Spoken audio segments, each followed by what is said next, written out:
பட்ட வெடிக்கையில மனசு துடிக்கையில Chennai silks and mega sale summer sale chill out sale Chennai silks and mega sale வந்தாச்சு the Chennai silks mega combo sale summer chill out sale நீங்க நம்ப முடியாத தள்ளுபடி விலையில்.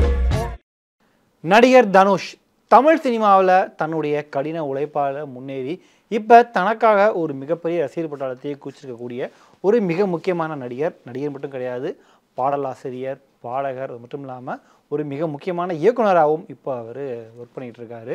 தனுஷனுடைய 50வது திரைப்படம் லாஸ்ட் இயர் ராயன் திரைப்படம் ரிலீஸ் ஆகி ஒரு கலவையான விமர்சனங்களை வாங்குச்சு. அதுக்கு பிறகு இந்த வருஷம் நிலவுக்கு என்மேல் என்னடி கோவம் படம் ரிலீஸ் பண்ணார் அவருடைய டைரக்ஷனில். அதுக்கடுத்து இப்போ அவர் குபேரன் திரைப்படத்தில் நடிச்சு பிடிச்சிருக்காரு. அந்த திரைப்படமும் ரிலீஸ்க்கு ரெடி ஆகிட்டு இருக்கு. அது மட்டும் இல்லாமல் அவருடைய டைரக்ஷனில் இட்லி கடை திரைப்படமுமே தயாரிச்சிட்ருக்காங்க, ரெடி ஆகிட்டு இருக்கு அந்த படமுமே. ஸோ அந்த படத்தில் அருண் விஜய், ராஜ்கிரண் ஒரு மிகப்பெரிய நட்சத்திர படமே நடிச்சிருக்காங்க. தனுஷும் அதில் நடிச்சிருக்காரு.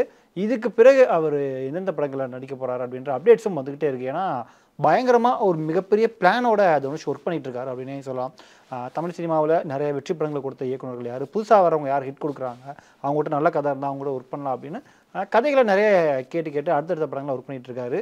அடுத்ததாக லப்பர் பந்து படத்தினுடைய டேரக்டர் தமிழரசன் பச்சைமுத்து டேரக்ஷனில் நடிக்க போகிறாரு அப்படின்ற தகவல் நமக்கு வெளியானது. இதுக்கு பிறகு ஐசரி கணேஷனுடைய தயாரிப்பில் திரும்பவும் மாரி செல்வராஜுடைய கூட்டணியில் தனுஷ் நடிக்க போகிறாரு அப்படின்ற ஒரு அப்டேட்டும் வந்தது. இதுக்கு நடுவில் போன வருஷம் ஒரு மிகப்பெரிய அப்டேட்டை கொடுத்தாங்க. ஒட்டுமொத்த தமிழ் இண்டஸ்ட்ரி மட்டும் இல்லாமல் இந்தியன் இண்டஸ்ட்ரியை திரும்பி பார்த்தது அந்த ஒரு விஷயத்தை. அதுதான் இளையராஜா பயோபிக். அருண் மாதேஸ்வரன் இயக்கத்தில், அதாவது இதுக்கு முன்னாடி கேப்டன் மில்லர் படம், சாணிக்கு ஆயுதம் போன்ற படங்களை டைரக்ட் பண்ண அருண் மாதேஸ்வரனுடைய இயக்கத்தில் தனுஷ் இளையராஜா பயோபிக்கில் நடிக்க போகிறாரு. இளையராஜா இசையமைப்பில் கமல்ஹாசன் அந்த படத்தினுடைய திரைக்கதை எழுதுவார் அப்படின்ட்டு கமல்ஹாசன், பாரதிராஜா எல்லாருமே இந்த விழாவில் கலந்துக்கிட்டு ஒரு மிகப்பெரிய அனௌன்ஸ்மெண்ட் வெளியிட்டாங்க. அப்போவே ஒரு மிகப்பெரிய எதிர்ப்புகளாக கூட வந்தது. எப்படி ஒருத்தர் இருக்கும்போதே அவருடைய பயோபிக்கில் எப்படி நீங்கள் உருவாக்க முடியும், அது தப்பு இல்லையா அப்படின்ற மாதிரி நிறைய விமர்சனங்கள் வந்தது. இன்னும் இளையராஜா பயோபிக்கில் தனுஷா ஏன் இப்படிலாம் பண்ணுறாங்க, அதெல்லாம் சரி வராது அப்படின்ட்டு நிறைய விமர்சனங்கள் அதுக்கு விழுந்தது. அதுக்கு பிறகு இயக்குனர் அருண் மாதேஸ்வரன் இளையராஜா கூட ட்ராவல் பண்ணார். இளையராஜாவுடைய கதைகள் கேட்கறது, சின்ன வயசுலேருந்து அவங்க எப்படி வந்தாங்க, அவருடைய சகோதரர்களுடைய பயணம் எப்படி இருந்தது, இதெல்லாம் நம்ம கேட்டு தெரிஞ்சுக்கிட்டு அப்படின்னு ஒரு ட்ராவல் போயிட்டு இருந்தது. பட் நடுவில் என்ன ஆனதுனே தெரியல, டப்புன்னு பேச்சு மூச்சே இல்லாமல் இந்த படம் டேக் ஆஃப் ஆகவே இல்லை. இது பலருக்குமே அதிர்ச்சி ஏற்படுத்தி. ஏன் ஒரு மிகப்பெரிய அனௌன்ஸ்மெண்ட்லாம் போட்டு இது பண்ணாங்க, ஏன் இந்த படம் டேக் ஆஃப் ஆகலை அப்படின்ட்டு. ஒரு பக்கம் நடிகர் கமல்ஹாசன் இந்த கதையிலேருந்து, அதாவது இளையராஜா பயோபிக்கில் ஒர்க் பண்ணுறதுலேருந்து அவருமே வெளியே போயிட்டார். தனுஷ் கொஞ்ச நாள் இருந்தார். அப்புறம் தனுஷுமே தன்னுடைய டைரக்ஷன் படங்கள் அடுத்தடுத்த கமிட்மெண்ட் காரணமாக அவரும் போயிட்டார். இப்போ இளையராஜாவும் தன்னுடைய படங்களில் பிஸியாக இருக்கார். அருண் மாதேஸ்வரன் மட்டும் இப்போ தனியாக இருக்கார். அவர் என்ன பண்ணுறதுன்னு யோசிச்சுக்கிட்டு இந்த சிக்கலில் மாட்டியிருக்கிறது என்னவோ அருண் மாதேஸ்வரன் தான் அப்படின்ட்டு நிறைய தகவல்கள்லாம் லீக் ஆகிட்டு இருந்தது. ஒரு கடத்தில் இந்த படத்தை ட்ராப் பண்ணிட்டாங்களா அப்படின்ற ஒரு சந்தேகமே எல்லாத்துக்குமே எழுந்தது. பட் இதுவரை எந்த அப்டேட்டுமே இல்லாமல் இந்த படம் அப்படியே தான் இருக்குது. இதுக்கு நடுவில் இப்போ திருப்ப புதுசாக இன்னொரு பயோபிக்கில் நடிகர் தனுஷ் நடிக்க போகிறாரு அப்படின்ற ஒரு அறிவிப்பை வெளியிட்டிருக்காங்க. அது வேறு யாரும் இல்லை. அந்த அறிவிப்பு என்ன அப்படின்னு பார்த்தீங்கன்னா, ஆதிபுருஷ் படத்தை பிரபாஸ் வச்சு ஆதிபுருஷ் படத்தை டைரக்ட் பண்ண ஓம் ராவத் இப்போ தனுஷை வச்சு ஒரு படத்தை டைரக்ட் பண்ண போகிறாரு. அந்த படம் ஒரு பேன் இண்டியா லெவலில் ஒரு படமாக தான் உருவாக போகுது. அந்த படத்தை தயாரிக்கிறது யார் அப்படின்னு பார்த்தீங்கன்னா அபிஷேக் அகர்வால் தான். அவருடைய தயாரிப்பு நிறுவனம் தான் அந்த படத்தை தயாரிக்கிறாங்க. அவங்க இதுக்கு முன்னாடி தயாரித்த படம் என்ன அப்படின்னு பார்த்தீங்கன்னா தி காஷ்மீர் ஃபைல்ஸ். ஸோ அந்த தயாரிப்பு நிறுவனம் தான்.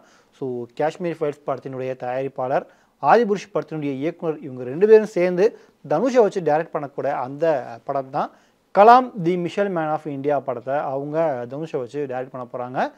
இந்தியாவினுடைய முன்னாள் ஜனாதிபதியான ஏபிஜே அப்துல் கலாமினுடைய வாழ்க்கை வரலாறு படமாக இந்த ஒரு படம் உருவாக போகுது. அவர் ராமேஸ்வரத்துலேருந்து ராஷ்ட்ரிய பவன் வரைக்கும் அவர் ஒரு ட்ராவல் எப்படி இருந்தது, சின்ன வயசுலேருந்து அவர் இந்தியாவுக்காக பண்ண விஷயங்கள், அவருடைய வளர்ச்சி எப்படி இருந்தது அப்படின்ற நிறைய விஷயங்களை இந்த ஒரு பயோபிக்கில் சொல்ல போகிறதா தகவல்கள் வெளியாகிட்டு இருந்தது. இது பற்றி அஃபிஷியல் அனௌன்ஸ்மெண்ட்டே விட்டுருந்தாங்க. அது மட்டும் இல்லாமல் படத்தினுடைய டைரக்டர் ஓம் ராவத் இந்தியாவுக்கே பெருமை தேடி தரக்கூடிய ஒரு படமாக இருக்கும் அப்படின்னு அவருமே விஷயங்கள் சொல்லியிருந்தார். இந்த படத்தினுடைய தயாரிப்பு நிறுவனம் சொல்லும் கூட தனுஷ்க்கு இந்த படம் ஒரு மிகப்பெரிய மார்க்கெட் ஓப்பனிங்காக இருக்கும். அவர் ஆல்ரெடி பாலிவுட்லலாம் பண்ணிகிட்ருக்காரு, ஹாலிவுட்லேயுமே பண்ணிகிட்ருக்காரு. இருந்தாலும் இந்த படம் அவருக்கு ஒரு மிகப்பெரிய கெரியரில் மிக முக்கியமான படமாக இருக்கும்னு சொல்லியிருந்தார். தனுஷுமே இதுக்கு ரொம்ப நன்றி சொல்லியிருந்தார். அதாவது நம்ம இன்ஸ்பிரேஷனாக பார்த்த ஒருத்தருடைய கதையில் நாம் நடிக்கிறது பெரிய விஷயம் அப்படின்ட்டு அவருமே இதுக்கு ட்வீட் போட்டிருந்தார். பட் இதுக்கும் கொஞ்சம் மிக்சடான விமர்சனங்கள் வந்தது. ஏபிஜே அப்துல் கலாம் பயோபிக்கில் தனுஷ் செட் ஆகுமா இல்லையா அப்படின்ற ஏகப்பட்ட விவாதங்கள் ஒரு பக்கம் போயிட்டு இருந்தது. இது போயிட்டு இருக்கும்போது தான் ஆகா இதுக்கு முன்னாடி இதே மாதிரி ஒன்று அனௌன்ஸ் பண்ணாங்களே அது என்ன அப்படின்னு பார்க்கும்போது தான் இளையராஜா பயோபிக். அப்போ இளையராஜா பயோபிக்கை ட்ராப் பண்ணிட்டாங்களா, இளையராஜா பயோபிக் என்ன ஆச்சு, இளையராஜாவை விட்டுட்டு இப்போ ஏபிஜே அப்துல் கலாமுக்கு வந்து இவர் ஜம்ப் ஆகிட்டாரா அப்படின்ற ஏகப்பட்ட கேள்விகள் வந்துட்டு தான் இருக்குது. ஸோ இது எப்படியோ இப்போ ஏபிஜே அப்துல் கலாமினுடைய Kalam the missile man of India திரைப்படம் வந்து உருவாக போகுது அப்படின்ற அஃபிஷியல் அறிவிப்பு கொடுத்துருக்காங்க. ஸோ இந்த படம் உருவாகி கரெக்டாக ரிலீஸ் ஆகுதா இல்லையா, இதுக்கும் பிரச்சனைகள் வருது அப்படிங்கிறது தெரில. ஸோ நாம் பொறுத்திருந்து பார்க்கலாம். ஸோ தொடர்ந்து இப்போ ரீசெண்டாக வந்த மாதிரி பயோபிக் வந்து உருவாகிட்டே இருக்குது. நீங்கள் இதை பற்றி என்ன நினைக்கிறீங்க அப்படின்ற உங்களுடைய கருத்துக்களை மறக்காமல் கீழே கமெண்ட் பண்ணுங்கள். ஏன்னா இளையராஜாவுடைய பயோபிக் ஆரம்பிக்கணும் அனௌன்ஸ் பண்ணாங்க. பட் ஆனால் அது நடக்காமலே போயிடுச்சு. இப்போ திரும்பவும் அப்துல் கலாமோட பயோபிக்கில் தனுஷ் நடிக்க போகிறதா சொல்லியிருக்காங்க. ஸோ இது எப்படி இருக்க போகுதுன்னு தெரியல. ஸோ இது பற்றின உங்களுடைய கருத்துக்களை மறக்காமல் கீழே கமெண்ட் பண்ணுங்கள்.